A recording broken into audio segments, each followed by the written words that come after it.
So the Titans finale has aired, and it didn't feel like much of a finale, but it was still a really cool episode. I have so many thoughts about this episode, but that end credit scene though, holy crap, what does that mean for Titans Season 2? Let's get into this review and breakdown for episode 11, I believe, Dick Grayson.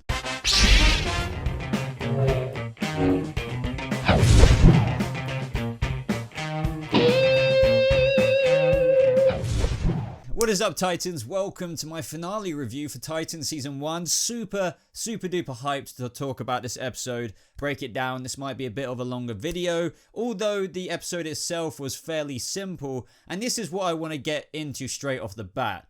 This episode was really cool. I think we all gathered, well, there was a big storm before this episode from last week when the trailer was released, that Batman and Robin trailer, where everyone was kind of losing their minds if they didn't realize it was like this reality manipulation or dream sequence, if you will, from Trigon. With all of that, you know, in store for this week's episode, I was very hyped. I was kind of hoping it'd be a 2-hour episode, but that wasn't confirmed, and it did turn out to only be 43 minutes. Number one mistake, in my opinion.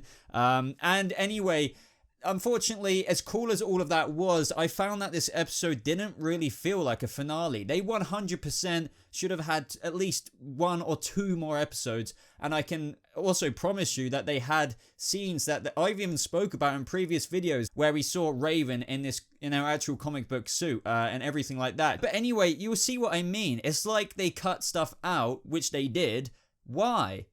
You made it feel like this finale wasn't complete, and I'll get into that in a second, but obviously I want to get into all the cool stuff, so don't think that I'm shitting on this episode or anything. I just am so confused as to why Titans are ending the season 1 right here. But anyway, guys, subscribe to the channel for more videos just like this, and of course, like this Titans review if you do go on to enjoy it. Oh, and also I will be doing a Titans Q&A in the off season. I believe it will start filming in February again, but I might bring this out in the next couple of weeks, so head over to my community tab on my YouTube channel to submit your question about whatever you may have as of the end of Titans Season 1. But anyway, guys, going straight into this episode now. So the episode starts with Dick Grayson chilling in the pool in California. I really loved the song choice and the whole lyrics to it being, wouldn't it be nice? Because it, for Dick Grayson, wouldn't that be nice? Living in California with the love that he will never have again, which could have worked out with Dawn. We all know he effed that one up. They've referenced that multiple times in the season.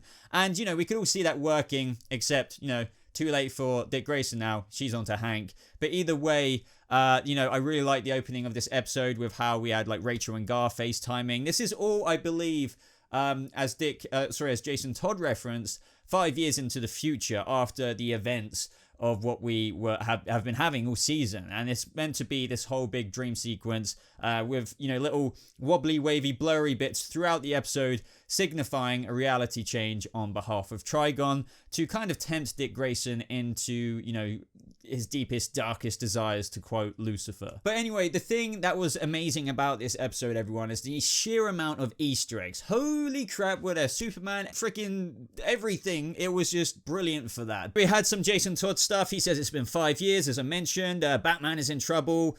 We got the explanation as to how Jason Todd was even in the wheelchair. Now, the whole big premise of this reality manipulation is that Batman has essentially broke. The saying, the straw that breaks the camel's back, that has happened. Like, Bruce has suffered many things in his life, but as of late, in the past 5 years, things have got much worse. Alfred has died. Barbara is missing. Dick Grayson left him anyway, and he was apparently never the same after that. Apparently Superman even said it himself, which was a cool drop. This is what I mean. This episode was really cool for things like that. But also, when Joker killed Commissioner Gordon, he did a very Joker thing and sent pictures to Batman, and Jason Todd, I guess, saw them, in the Batcave, of what he was doing to Jim as he was doing it before he died.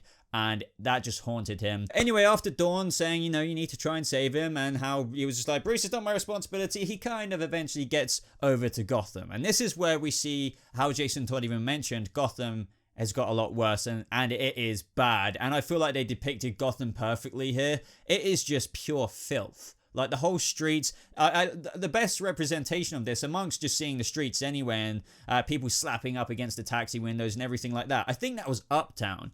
The taxi driver didn't even want to go deep into Gotham, like nowhere near past almost like the border of it, because it was just bad, and that's what I love about it. I love seeing Gotham like this. But to top this off, and what I liked about seeing the city fall even further is that we saw that new commissioner on the TV saying, oh, the previous commissioner, James Gordon, he worked with masked vigilantes, blah, blah, blah, but tolerating vigilante justice is over. And as new commissioner, I permanently retired the bat signal. And that was a cool looking bat signal. And yeah, he's essentially saying, moving forward, that's it.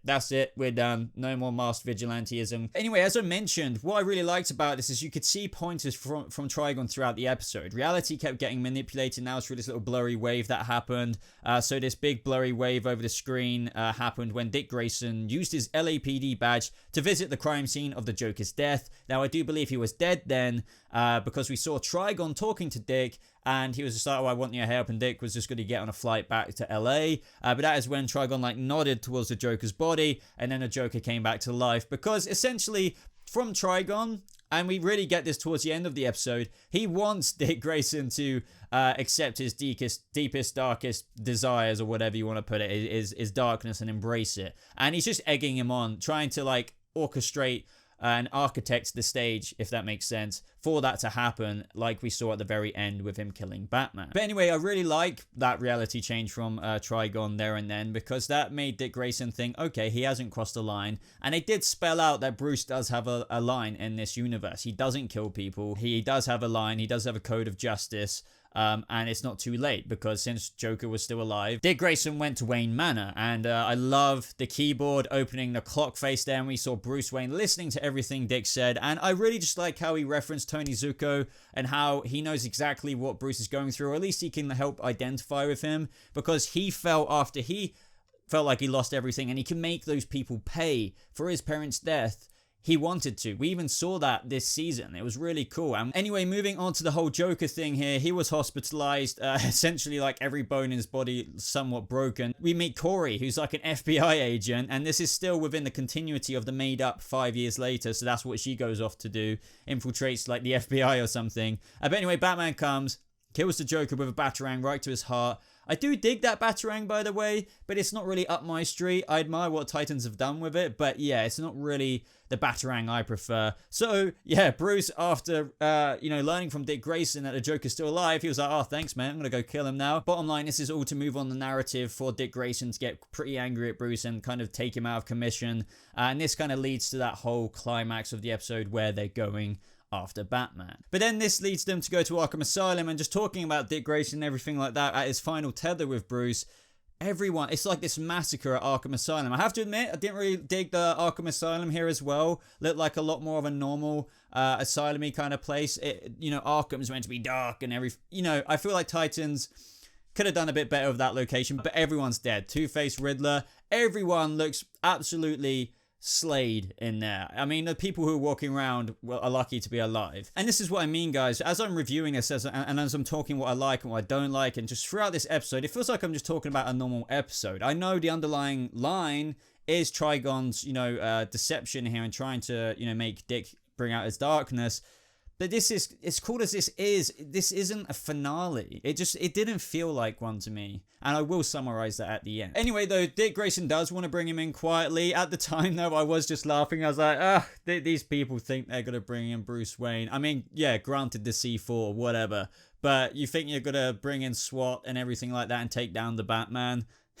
Anyway, on to the breach of Wayne Manor. This was really cool. We got to see the Batmobile with no blurriness, people. Enjoy it on screen right now. You're looking at it. Really, really cool how they didn't blur that out. So this is the Batmobile of Titans universe. Even in this reality manipulation, this is it. Anyway, though, this scene was incredibly cool. Trying to kill the Bat in his own cave. What are you guys thinking? Batman comes down. Love the cinematography, the cinematic scenes here of how, he comes down in engulfs, but there's a load of smoke. So you see the little bat kind of silhouette go through the smoke. That was an amazing shot. I trust you're kind of seeing on screen right now. Batman slaughters all the cops. This just shows how far he's gone. Yeah, fair enough. Well, not really fair enough, but killing a whole rogues gallery, you've got to do that. But killing cops, good men, as Dick Grayson says himself, that is really unlike Bruce. So no wonder why Dick Grayson said, yeah, pull the plug, blah, blah, blah. Wayne Manor blows up. Dick Grayson goes down. Oh, and I almost forgot. Quarry tried to obviously vaporize Batman, and that's when we saw him standing there, turns around with a cold gun, And I'm guessing this is from like, I don't know, Mr. Freeze or another villain with a cold gun. You could say Captain Cold, but that's more like Central City, but whatever. That was really cool. It was literally like a boom headshot kind of thing. Quarry just got, she got killed. Did not expect that. That was quite entertaining, to be honest. But anyway, obviously that triggered Dick Grayson, went down there. Could have saved him. I really found this interesting when Batman was like, I had subtitles on, so it was like, Robin, help, because he was getting crushed. And that's when Dick Grayson was like, nah, man, screw you. And I think he broke his neck by standing on it, or just crushed his rib cage with the weight of what was already on him. I liked how Bruce, after all of that, was trying to reach out to Dick Grayson, as if he regrets everything he just did, maybe. But I don't know if I choose to believe that. And I don't think Dick Grayson did either. It's only because maybe Bruce, the Batman himself, was dying, and maybe just like every human being, when you're about to die, you would probably do just about anything to live. So maybe you could argue he might have been willing to have a talk after that if Dick got him out from under the rubble. That's a very interesting thought to think about, but I have to think it's probably instinct, survival instinct talking there from Batman, rather than him being regretful of everything he's just done. But anyway, that was more or less it. Like, you know, reality comes back where we saw at the end of last episode, Dick Grayson ran in, was the only one allowed in. And we see this almost demonic darkness looking face that Rachel has sported the whole season because of the powers that she shares from her father, manifested in Dick Grayson. And the logic behind that is essentially because he gave in to Trigon's temptation of darkness. Could have saved Batman, didn't. He went in there to save Batman, after all, to bring him in with tranks and stuff, but ended up killing him himself. It kind of just ended with Rachel's like, oh, let him go, daddy, blah, blah, blah. And Trigon and her mother was just like, oh, you know, with Trigon's blessing, he's in the family. And then Dick Grayson, it's just bottom line, oh, he's dark for now until they snap him out of it and get away from Trigon, whatever. This will all be down to like Quarry and Donna Troy and Gar and, well, Gar? Maybe Gar? I don't know. This is going to be a very sticky situation. But I want to talk about that end credit scene before I go over this episode as a whole. That end credit scene, I did not expect that. We saw Cadmus Labs with a Superboy origin story. What? And Crypto. Was that freaking Crypto, the super dog? Sorry if I'm talking really loud now, but that was a very, very cool moment. A very, very cool moment. Now, we've always been wondering about, will Wally West come on? Will Superboy come on? And to be honest, I thought it'd be more likely for a speedster. Not Superboy, but wow, they're actually doing it. That is amazing. Let me know what you thought of that tease. It looks like Superboy is going to be someone to tackle next season. May eventually join the Titans. I don't expect it to be a massive struggle, long arc, considering Trigon is going to be in season 2. And that's one thing I do want to put down on the plus points situation, is that I wanted Trigon not to be defeated this episode.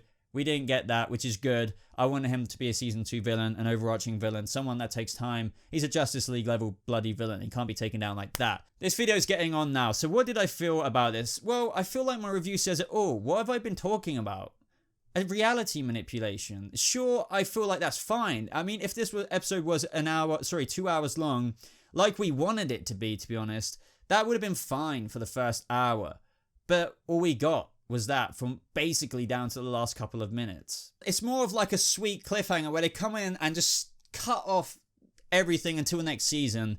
And I'm not hating on it. I'm just saying that they could have ended it with more content, because as I said, I may be including it in the video, I may not. There were scenes of Starfire and the gang with Raven in her actual Raven comic book costume. There were scenes of Rachel and Trigon where I said before Titans even aired, I think, or maybe episode 1 or 2 had aired, I spotted Seamus Deva, I can't say a second name, as Trigon in a little sneak peek they had. I couldn't confirm it, but I thought it was him. But that was way back then, and we didn't get that scene. It's like they honestly did film an episode or 2 more of the fallout of what we saw at the end of this episode.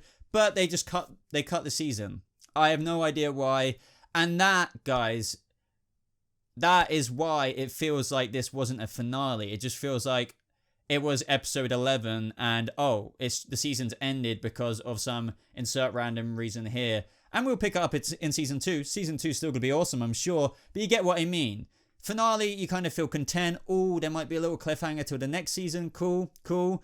And there was that in this. But it still just felt like season ended. You know what I mean? I'm not shitting on it. I'm just saying I am absolutely dumbfounded as to why it's ended the way it has. Sure, as I said, they set up the Superboy thing, dead Grayson, you know, engulfed in darkness, whatever. But there was more, and I'm telling you that there's more. And I feel, and I'm very interested to know how the fandom feels. Sure, not everyone is going to be on board. We all have different opinions.